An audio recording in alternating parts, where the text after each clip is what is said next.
Tanah Palestina, sebuah wilayah kecil di ujung timur Laut Tengah, tetapi dengan sejarah yang lebih panjang dan lebih berdarah dari kebanyakan tempat di dunia. Sebelum ada klaim Israel, sebelum ada konflik modern, bahkan sebelum lahirnya agama-agama besar, tanah ini sudah dihuni oleh bangsa-bangsa kuno dan diperebutkan oleh kekuatan dunia. Dalam sejarah panjangnya, wilayah ini pernah dikuasai oleh bangsa Kan'an, kerajaan Israel dan Yehuda, kekaisaran Mesir, Asyur, Babilonia, Persia, Yunani, Romawi, Bizantium, Arab Muslim, Kesultanan Utsmaniyah, hingga Inggris, sebelum akhirnya PBB memutuskan pembentukan negara Israel pada 1948. Jadi, siapa sebenarnya pemilik tanah ini? Yahudi, Arab, atau Kristen? Semuanya punya klaim. Dalam video ini kita akan menelusuri ribuan tahun sejarah tanah Palestina, dari masa para dewa dan kuil hingga perebutan wilayah. Tonton video ini sampai habis, karena setelah ini kita akan mulai mengerti bahwa pertanyaan siapa yang berhak atas tanah ini bukan soal peta atau wilayah, tetapi soal identitas.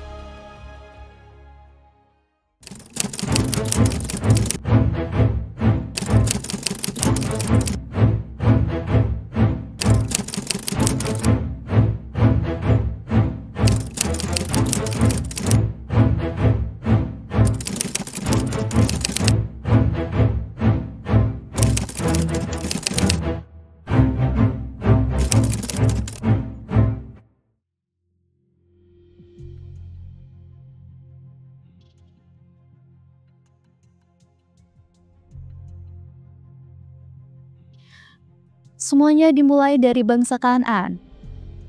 Bangsa Kan'an adalah kelompok etnolinguistik Semit Barat kuno yang mendiami wilayah Leban, mencakup Palestina, Lebanon, sebagian Suriah, dan Yordania. Mereka berkerabat dengan bangsa Amori, Aram, dan Ibrani awal. Nama Kan'an disebut dalam teks-teks Mesir kuno, Alkitab, dan prasasti-prasasti Timur Dekat. Bangsa ini tinggal di wilayah pesisir dan daratan subur antara Laut Tengah dan Sungai Yordan, mendirikan kota-kota besar seperti Yeriko, Hazor, Megiddo, Akko, Byblos, dan Sidon. Beberapa di antaranya kemudian diasosiasikan dengan bangsa Fenisia. Sebagai penduduk asli Palestina, bangsa Kan'an membangun kota-kota bertembok dengan struktur sosial dan ekonomi yang kompleks. Mereka adalah pedagang dan pengrajin ulung yang menjalin hubungan dengan Mesir, Mesopotamia, dan Anatolia. Budaya, bahasa, dan istilah religius Israel kuno banyak diserap dari Kan'an, termasuk nama-nama tempat dan beberapa nama pribadi. Dalam kepercayaan mereka, bangsa Kan'an menganut politeisme, menyembah dewa-dewa yang berkaitan dengan alam dan kesuburan.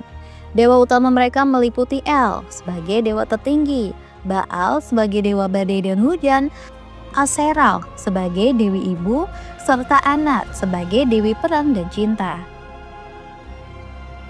Tempat ibadah mereka dikenal sebagai Bamot atau Bukit Tinggi, dengan praktik pengorbanan hewan dan dalam beberapa kasus, pengorbanan anak kepada Dewa Molok, suatu ritual yang dikutuk dalam Alkitab. Simbol-simbol religius seperti tiang Aserah dan batu berdiri umum ditemukan di tempat-tempat suci. Arkeolog telah mengungkap berbagai temuan tentang bangsa Kan'an, seperti situs Ugarit di Suriah yang menyimpan teks-teks berbahasa Ugarit, kerabat bahasa Kan'an, yang menjelaskan mitologi mereka secara rinci. Alfabet Fenisia yang menjadi dasar alfabet Yunani dan Latin berasal dari sistem tulisan Kan'an. Bahasa Ibrani kuno juga berkembang dari rumpun bahasa Kan'an. Pada abad ke-12 sebelum Masehi, bangsa Kan'an menghadapi gelombang invasi dan migrasi, termasuk dari bangsa laut dan kelompok Israel awal. Alkitab mencatat bahwa bangsa Israel di bawah Yosua memasuki tanah Kan'an dan menaklukkan penduduknya. Tetapi bukti arkeologis menunjukkan bahwa proses ini lebih bersifat asimilatif daripada penaklukan total. Meskipun Alkitab menggambarkan bangsa Kan'an sebagai musuh Israel, banyak ahli meyakini bahwa orang Israel awal berasal dari substratum budaya Kan'an.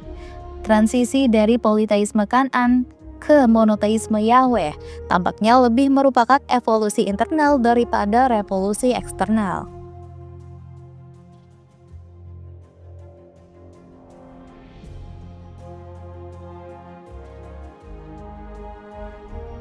Kerajaan Israel dan Yehuda merupakan babak penting dalam sejarah politik, budaya, dan keagamaan tanah Palestina yang masih menjadi acuan utama identitas Yahudi modern. Sumber utama mengenai kerajaan ini berasal dari Alkitab Ibrani, khususnya Kitab Samuel, Raja-Raja, Tawarik, serta sebagian konfirmasi dari arkeologi yang masih memicu perdebatan akademis.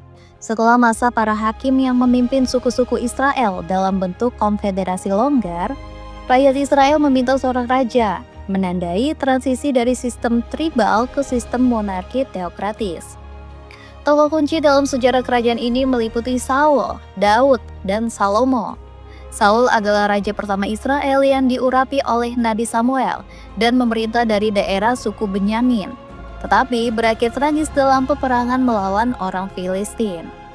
Daud yang dianggap sebagai raja terbesar Israel menyatukan 12 suku Israel dan menjadikan Yerusalem sebagai ibu kota. Dinasti Daud kemudian dianggap sebagai leluhur Mesias dalam tradisi Yahudi dan Kristen. Salomo, anak Daud, terkenal dengan kebijaksanaan dan kemakmuran kerajaan, serta membangun bait suci pertama di Yerusalem. Namun akhir pemerintahannya diwarnai oleh tekanan pajak dan praktik sinkretisme agama asing. Setelah Salomo wafat, kerajaan terpecah menjadi dua, kerajaan Israel di utara dan kerajaan Yehuda di selatan. Kerajaan Israel terdiri dari 10 suku dengan ibu kota di Samaria dan mengalami ketidakstabilan politik akibat banyaknya kudeta. Para nabi seperti Elia dan Elisa mengkritik keras praktik pemujaan Baal dan berhala yang diperkenalkan oleh banyak raja. Kerajaan ini akhirnya dihancurkan oleh Kekaisaran Asyur pada 722 sebelum Masehi.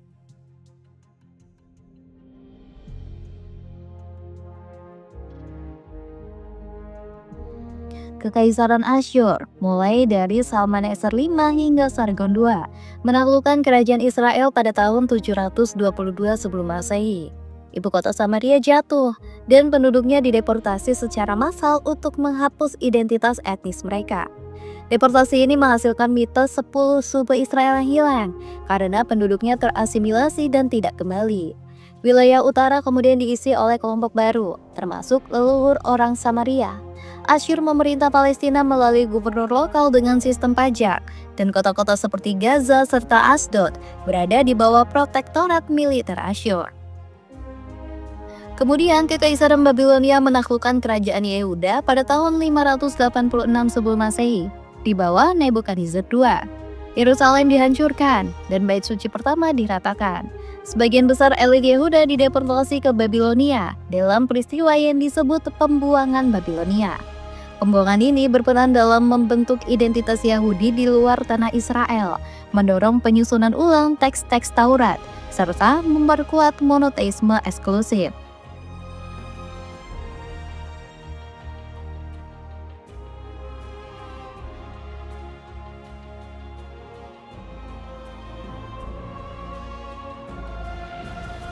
Setelah kejatuhan Kekaisaran Babilonia pada 539 sebelum Masehi, Raja Koresi Agung dari Persia mengeluarkan dekrit Koresi yang tercatat dalam Alkitab dan prasasti Silinder Cyrus.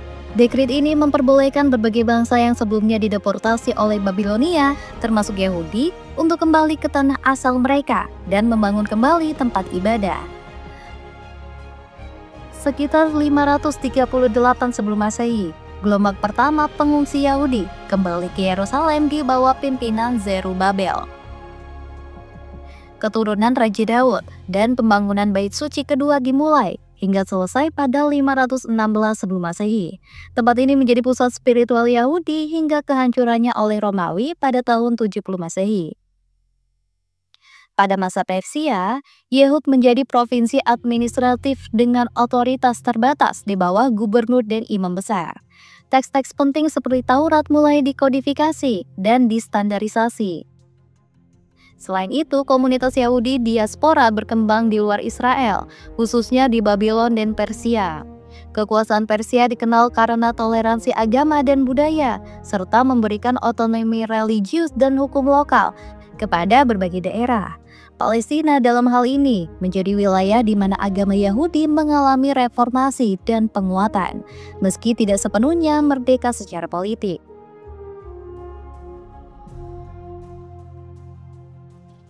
Kekaisaran Persia berakhir ketika Alexander Agung menaklukkan wilayah Levant, termasuk Palestina pada tahun 332. Ia membawa budaya Yunani ke Timur Tengah, mempengaruhi bahasa, filsafat, seni, dan sistem pendidikan. Setelah kematian Alexander pada 323 sebelum Masehi, Palestina diperebutkan oleh dua dinasti besar, yaitu Ptolemaic yang berbasis di Mesir dan Seleukid yang berbasis di Suriah. Seleukid akhirnya menguasai Palestina dan menerapkan kebijakan Helenisasi yang lebih agresif. Di bawah Antiochus IV Epiphanes, terdapat upaya sistematis untuk menghapus identitas Yahudi dan menggantinya dengan budaya Yunani. Larangan sunat dan praktik hukum Taurat diperlakukan, sementara bait suci di Yerusalem dijadikan kuil Zeus. Orang-orang yang mempertahankan iman Yahudi mengalami penyiksaan dan pembubaran. Situasi ini memicu pemberontakan Makabe yang dipimpin oleh keluarga Hasmonean. Yehuda Makabe memimpin perlawanan yang akhirnya berhasil merebut kembali Yerusalem pada tahun 164 dan menyucikan kembali bait suci. Peristiwa ini kemudian dikenang dalam perayaan Hanukkah, memperingati pemurnian bait suci serta keajaiban minyak yang menyala selama 8 hari. Dinasti Hasmonean kemudian mendirikan kerajaan semi-independen Yahudi yang bertahan hingga aneksasi Romawi pada tahun 63 sebelum Masehi. Perlawanan terhadap Helenisasi memperkuat identitas Yahudi yang menolak asimilasi, serta menguatkan peran hukum Taurat dan otonomi keagamaan sebagai pilar utama komunitas.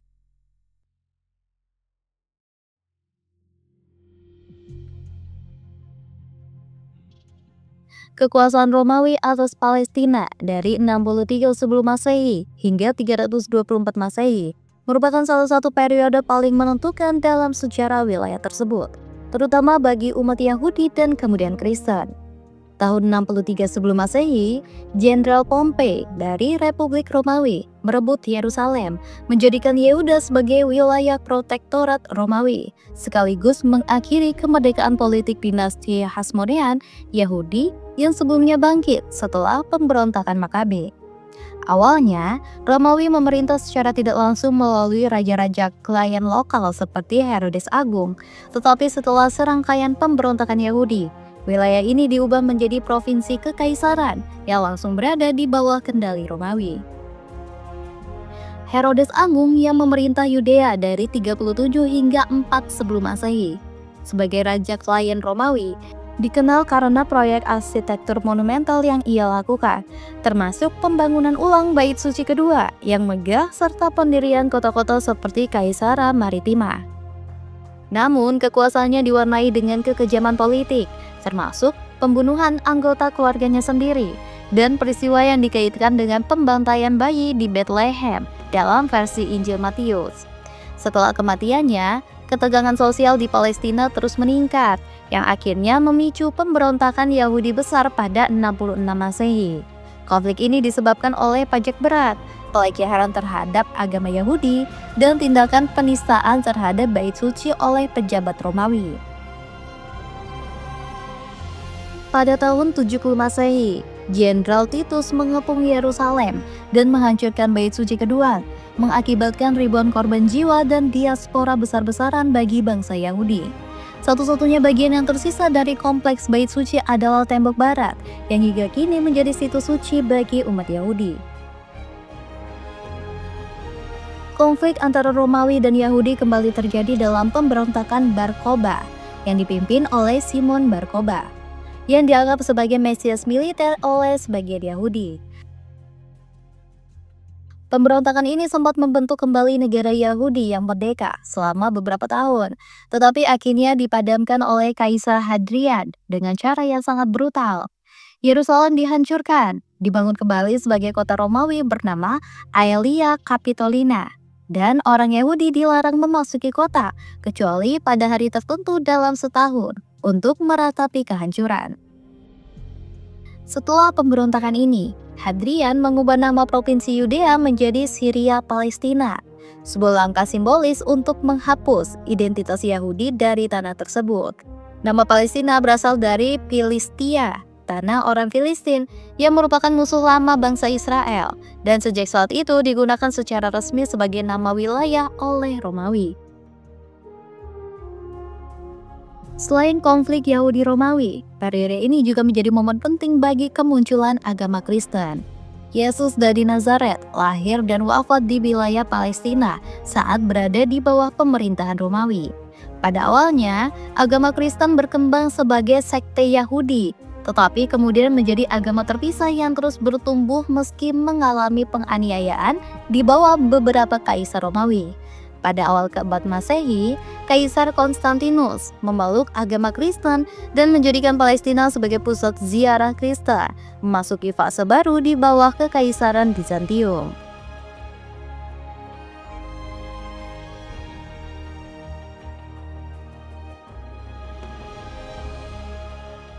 Pada tahun 324 Masehi, Kaisar Konstantinus Agung mempersatukan kembali Kekaisaran Romawi dan memindahkan ibu kota ke Konstantinopel. 5 tahun kemudian, Kekaisaran Romawi secara efektif menjadi Romawi Timur atau Bizantium dengan Kekaisaran sebagai agama resmi setelah Edik Milan pada 313 Masehi. Peran gereja mulai menguat dalam pemerintahan, menjadikan Yerusalem sebagai pusat ziarah utama bagi umat Kristen karena lokasinya yang berhubungan dengan penyaliban dan kebangkitan Yesus. Kota ini mengalami perkembangan infrastruktur gereja yang pesat dengan dibangunnya gereja makam kudus oleh Konstantinus dan Helena pada 335 Masehi, serta gereja kelahiran di Bethlehem dan berbagai monumen serta biara di Tanah Suci. Namun di bawah Bizantium, kehidupan kaum Yahudi mengalami berbagai pembatasan. Mereka dianggap sebagai kelompok yang menolak Kristus dan dilarang membangun kembali bait suci. Banyak sinagoga dihancurkan atau diubah menjadi gereja, sementara hukum Bizantium melarang Yahudi memegang jabatan publik dan membatasi aktivitas keagamaan mereka. Penganiayaan serta pengusiran sporadis terjadi dalam beberapa periode, meskipun tidak selalu sistematis. Secara administratif, Palestina dibagi menjadi provinsi Palestina Prima dan Sekunda. Tetapi Bizantium menghadapi tekanan eksternal dari Persia Sasanid serta suku-suku Arab. Pada masa Perang Bizantium Sasanid pada tahun 602 sampai 628 Masehi, Yerusalem sempat jatuh ke tangan Persia pada 614 Masehi, mengakibatkan gereja makam kudus dibakar dan relik salib suci dibawa ke Persia, sebelum akhirnya dikembalikan oleh Kaisar Heraklius pada 630 Masehi.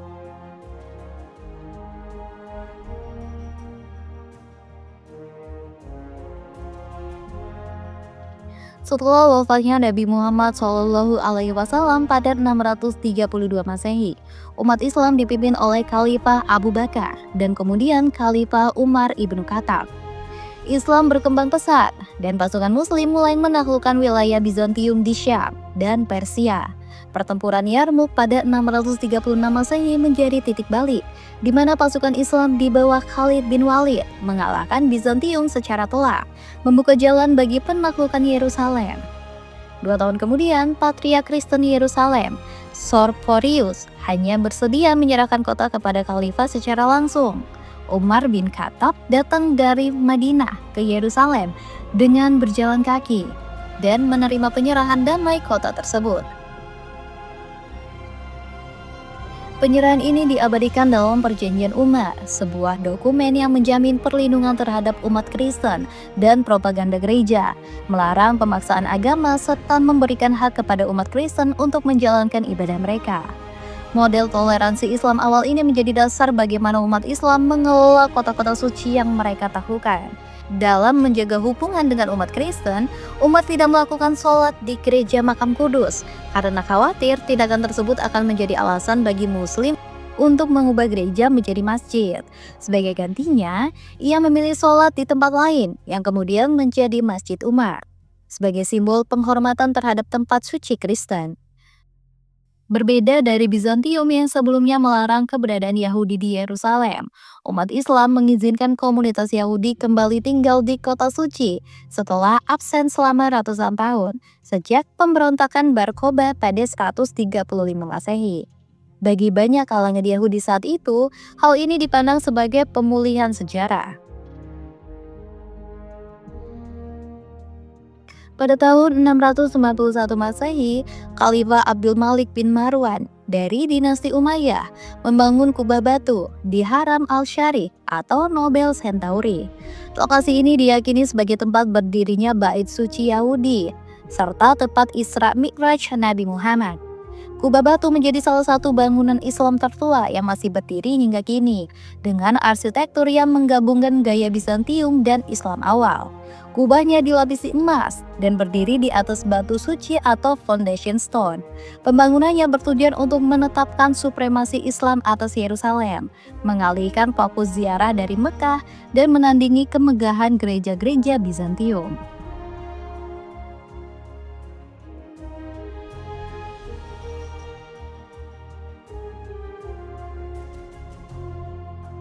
Di bawah dinasti Abbasiyah pada 750 sampai 969 Masehi. Ibu kota pindah ke Baghdad dan Palestina menjadi bagian dari provinsi Syam, tetap berperan sebagai pusat religius meski kehilangan pengaruh politik. Yerusalem tetap menjadi tempat ziarah umat Islam, meski kadang terjadi konflik lokal antara kelompok Muslim dan Kristen saat kekuasaan pusat melemah.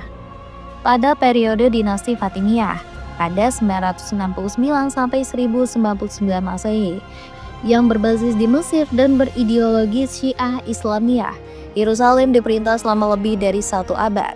Salah satu momen besar terjadi pada tahun 1009 Masehi ketika Khalifah Al-Hakim memerintahkan penghancuran gereja Makam Kudus yang menimbulkan kemarahan Kristen Eropa dan menjadi salah satu faktor pemicu Perang Salib. Pada 1009 Masehi, tentara salib Eropa menaklukkan Yerusalem, membantai ribuan Muslim dan Yahudi.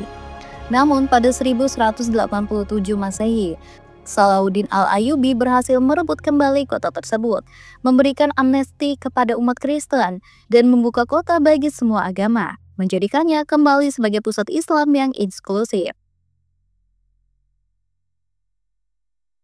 Dinasti Ayyubiyah kemudian memerintah Palestina dari Mesir hingga kedatangan dinasti Mamluk pada 1250 sampai 1517 Masehi, yang mempertahankan wilayah dari ancaman Mongol dan tentara salib, serta memperkuat infrastruktur religius Islam di Yerusalem dan Hebron. Pada 1517, Sultan Selim I Kesultanan Utsmaniyah mengalahkan Mamluk dan menguasai Palestina. Yerusalem dan Palestina dimasukkan ke dalam vilayat Suriah, diperintah oleh gubernur Ottoman dari Damaskus. Selama periode ini, Palestina mayoritas berpenduduk Arab Muslim, dengan komunitas Kristen Arab yang cukup signifikan, serta komunitas Yahudi kecil di Yerusalem, Safed, Hebron, dan Tiberias.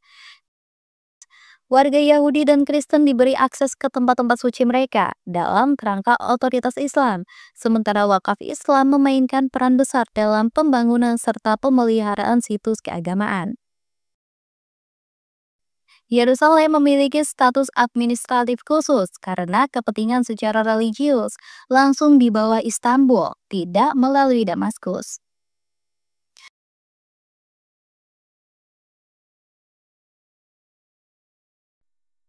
Pada akhir Perang Dunia I, Kekaisaran Ottoman yang telah menguasai Palestina selama lebih dari 400 tahun mengalami kekalahan dan wilayahnya dibagi oleh sekutu. Inggris merebut Yerusalem pada tahun 1917 di bawah pimpinan Jenderal Allenby. Pada tahun 1920, Palestina secara resmi ditempatkan di bawah mandat Inggris oleh Liga Bangsa-Bangsa, sebuah sistem kolonial sementara yang bertujuan untuk mempersiapkan negara-negara bekas Ottoman menuju kemerdekaan. Salah satu kebijakan penting yang mempengaruhi Palestina adalah Deklarasi Balfour pada 1917, sebuah surat dari Menteri Luar Negeri Inggris, Arthur Balfour, kepada pemimpin komunitas Yahudi Inggris, Lord Rothschild. Deklarasi ini menyatakan dukungan terhadap pendirian sebuah negara air bagi bangsa Yahudi di Palestina, dengan syarat tidak merugikan hak-hak sipil dan keagamaan komunitas non-Yahudi di Palestina. Namun, pernyataan ini bertentangan dengan janji Inggris kepada bangsa Arab dan surat Menlu Inggris kepada Sharif Hussein pada 1915 yang menjanjikan kemerdekaan Arab pasca perang bila membantu melawan Ottoman. Selama pemerintahan Inggris di Palestina, administrasi awal terbentuk dengan gubernur tinggi di Yerusalem, dan Inggris mengizinkan imigrasi Yahudi sesuai amanat mandat serta deklarasi Balfour. Organisasi Zionis Internasional bekerja sama dengan Inggris dalam membeli tanah dan membangun institusi Yahudi, menyebabkan populasi Yahudi meningkat pesat. Hal ini menimbulkan kekhawatiran dan perlawanan dari penduduk Arab Palestina yang merasa terancam secara demografis, politik, dan ekonomi. Imigrasi Yahudi atau Aliyah melonjak tajam akibat program di Eropa Timur pada 1920-an, naiknya Nazi di Jerman dan antisemitisme di Eropa pada 1930-an, serta tujuan Zionis untuk membangun tanah air Yahudi yang memiliki institusi sendiri, pendidikan dalam bahasa Ibrani, serta koperasi pertanian. Komunitas Yahudi di Palestina atau Yishuv berkembang pesat dalam bidang ekonomi dan politik.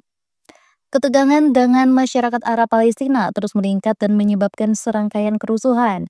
Pemberontakan Arab pada tahun 1920 dan 1929 memuncak dengan kekerasan, termasuk kerusuhan di Yerusalem dan Hebron pada 1929 yang menyebabkan puluhan orang Yahudi tewas dan komunitas Yahudi Hebron terpaksa mengungsi. Selanjutnya, pemberontakan Arab besar pada 1936 sampai 1939 mengarah pada perlawanan bersenjata terhadap Inggris dan komunitas Zionis dengan tuntutan penghentian imigrasi Yahudi, larangan penjualan tanah kepada Yahudi, serta kemerdekaan Arab Palestina. Inggris merespons dengan represif, menangkap dan membunuh ribuan orang Arab Palestina, serta membentuk milisi Yahudi seperti Haganah untuk menjaga ketertiban. Sementara itu, populasi Yahudi di Palestina meningkat drastis karena imigrasi massal yang memperdalam kemarahan di kalangan Arab Palestina. Pada 1937, Inggris mengeluarkan laporan PIL yang merekomendasikan pembagian Palestina menjadi dua negara, satu untuk Yahudi dan satu untuk Arab. Namun ide ini ditolak total oleh Arab Palestina, sedangkan Zionis menerima dengan syarat sebagai langkah awal menuju negara Yahudi penuh. Inggris akhirnya membatalkan rencana tersebut. Setelah Perang Dunia II, krisis semakin parah dengan banyaknya penyintas Holocaust yang ingin bermigrasi ke Palestina, tetapi dihambat oleh Inggris. Kekerasan dari milisi Yahudi radikal seperti Irgun dan Lehi juga meningkat, termasuk pemboman Hotel King David pada 1946. Inggris makin dianggap tidak mampu mengelola konflik dan menyerahkan masalah Palestina ke Perserikatan Bangsa-Bangsa pada 1947. PBB mengusulkan rencana pembagian Palestina dengan resolusi 181 yang membagi Palestina menjadi dua negara, Arab dan Yahudi, dengan Yerusalem sebagai zona internasional. Zionis menyetujui proposal ini, tetapi Arab Palestina dan negara-negara Arab menolak mentah-mentah. Setelah pengumuman rencana PBB, kekerasan pecah antara komunitas Yahudi dan Arab selama 1947 sampai 1948 dengan serangan dan pembalasan yang semakin intensif. Ketika Inggris mengakhiri mandatnya pada 14 Mei 1948, kaum Zionis segera menyatakan berdirinya negara Israel yang memicu Perang Arab Israel pada 1948. Secara keseluruhan, periode mandat Inggris di Palestina menjadi titik balik dalam sejarah modern konflik Israel-Palestina. Inggris yang awalnya berniat mempersiapkan kemerdekaan dan memberi tempat bagi bangsa Yahudi berakhir dengan ketegangan besar antara komunitas Yahudi dan Arab. Perlawanan Arab melalui pemberontakan dan kebijakan represif Inggris memperburuk situasi, sementara rencana PBB gagal meredakan konflik. Akhirnya, ketika Inggris meninggalkan Palestina, deklarasi berdirinya Israel memicu perang besar dengan negara-negara Arab hingga hari ini. Secara historis, tanah itu dihuni oleh berbagai bangsa. Tetapi bangsa Arab Palestina, baik itu Islam, Kristen maupun Yahudi, merupakan populasi dominan selama 1.300 tahun lebih. Secara hukum internasional, wilayah Palestina, terutama Gaza, tepi barat, dan Yerusalem Timur bukan bagian dari Israel dan diakui sebagai tanah Palestina oleh sebagian besar dunia.